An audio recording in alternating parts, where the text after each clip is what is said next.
close. And the first act is like the cool auntie, or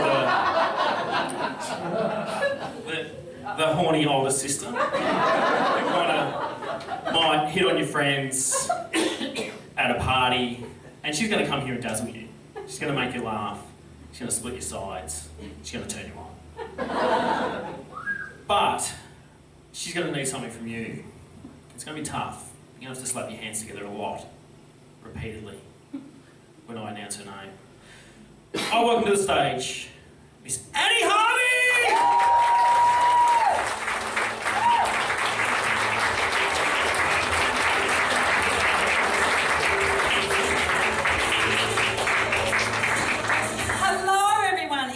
Lovely to be back.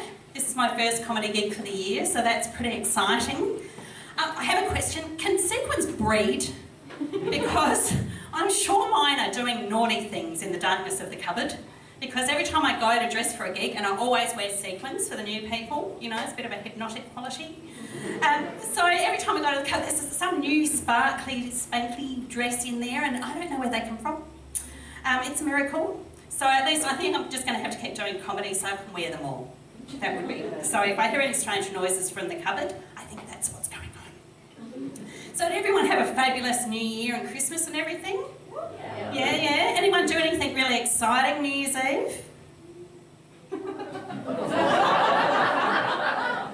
I did. I spent New Year's Eve with, you know, about 12,000 of my nearest and dearest. Yeah, I went to Falls. Yeah, anyone else go to Falls? Oh, for heaven's sake. Excellent. So I can tell you anything that you want, and I won't have to worry about a thing. I love Falls. The best thing about it, I reckon for me, is that I raised the average age by about 20 years by walking through the gate. And I'm pretty proud of that. Yay for the M&Ms, the menopausal and marvellous. It's me. I kind of fit in with the young'uns, you know, I pop on the hippie skirt and I wear my favourite t-shirt that says, you know, I'm an intelligent, classy, educated woman who says fuck a lot. People seem to love that. Yeah, thank you. Yeah, I love it. It's my favourite t-shirt. Can't wear it when I'm dog walking. I kind of want to cover up the fuck bit. I don't want to offend the little old lady with the dachshund, you know. But love Falls, so, you know, but there is a lot of stuff that happens at Falls. You know, there's a lot of this, and there's a lot of this, and then there's a lot of this and all that sort of thing, and that's all pretty fucking exhausting, I can tell you. So I've worked out a new strategy for Falls. I think what I need to do is that I need to have an extra hour's nap for every year that I get older. So in 10 years' time, I'm still going to be doing this, you know, and this, and all that sort of thing, but I actually would have slept the whole afternoon. So I think that'll give me a survival technique for Falls. Now, New Year's Eve, the reason I want to talk about Falls is New Year's Eve, you know, we think New Year's Eve resolutions and all that sort of thing. Now, last couple of years I've sort of thought about that a lot. So this year, as I lay on my, you know, my new blow-up mattress in my new Easy Erect tent, as if I would have any other kind. A bit slow, but I'm going to work with that one. I lay in my tent, and rather than coming up with a New Year's resolution, because the last couple of years the resolution is usually I'm never ever going back onto online dating ever again.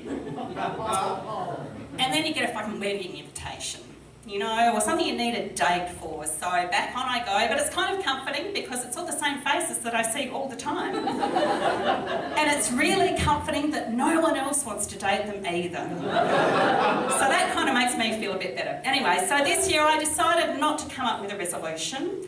I decided this year that I would simply, you know, reflect on the year that had been and some of the lessons that I'd learned during that year.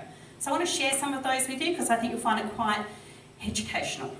So things like, I learned not to leave my sex toys on the bedside table because the dog just sees toy. And I was right, that potential lovers do find the teeth marks a bit disturbing. What else? Oh, batteries. I worked out that I have batteries everywhere in the house because at one stage during the year, TV remote, in a menopausal mood downswing, wanted to watch something that would make me bawl my eyes out. TV remote, pressing the button, nothing happening. Press, press, press, nothing happening. And so that did a couple of things. Reminded me of really bad sex. I don't know if you remember the Pussy Whisperer. Really allergic to my cat, so he was fucking useless. But he was a bit like that. He kept pressing the button and nothing was going to happen. And that was not something I wanted to be reminded of. And the other thing was that it's depressing when you realise that the only batteries you have in the house are in battery bulb in the bedside table. And then you're in the middle of a menopausal mood downswing and you've got to decide whether you keep the batteries in the vibrator or the TV remote. And I'm telling you, that sends you into a downward spiral. It's not a position you want to be in. So now I have batteries everywhere in the house. What else? Oh, younger men. I learned so much from younger men. And thanks Miss Jane for the line-up tonight. Spending, you know, a bit of time in the green room with a few, you know, handsome young men. So looked after here. Thanks, Jane. I learned a lot from young men. So this year, let's call him Mr. 41. He was very educational. Oh, that's years, not centimetres. That would be a whole pile of other lessons. So Mr. 41 years. So he was the guy, I don't know if you remember, he was the guy who came up with that great line and he said, Annie, you're not 54. Yes, I am. You're not 54, you're just two 27-year-olds wrapped in one awesome package. Yeah, good line, good line. I thought a man with that sort of imagination was worth exploring further. So a couple of things I learned from him after a couple of special weekends. One was that if a man says that he's not really ready for something else, then you can kind of work with that and be a bit patient. But if his ex-wife knocks on the door while you're there and she tells you why he's not ready, you probably want to let that boat sail. Now that was my fault because even though I'd gone try before you buy, I hadn't clearly checked the returns policy. But that was okay because he did teach me something else. He had a bit of a problem and I thought I'd relay that to you guys, the guys in particular, just in case, bit of education, something I think you all need to be aware of. And those that know me know a little poem's on the way.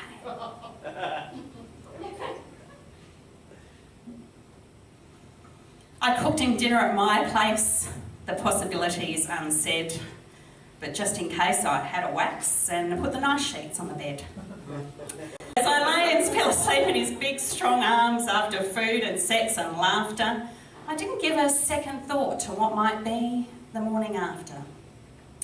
So next morning he's lying next to me and seemed disinclined to shift, and when he rolled to spoon me his morning breath did I full whiff. It was foul enough to drop a cow. How I didn't notice it before, so I sort of did this roll over and kind of morphed onto the floor.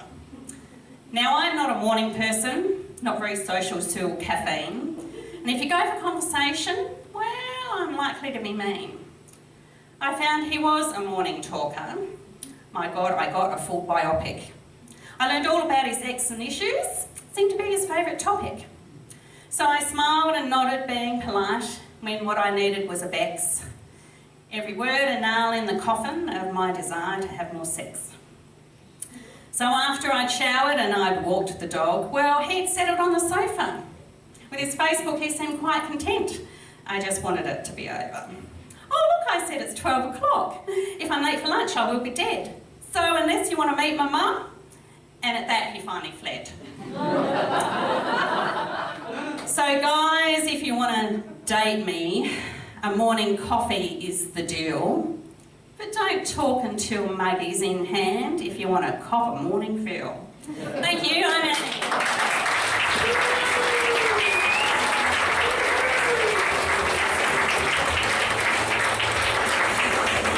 Here we go, Annie Harvey! I told you to take one.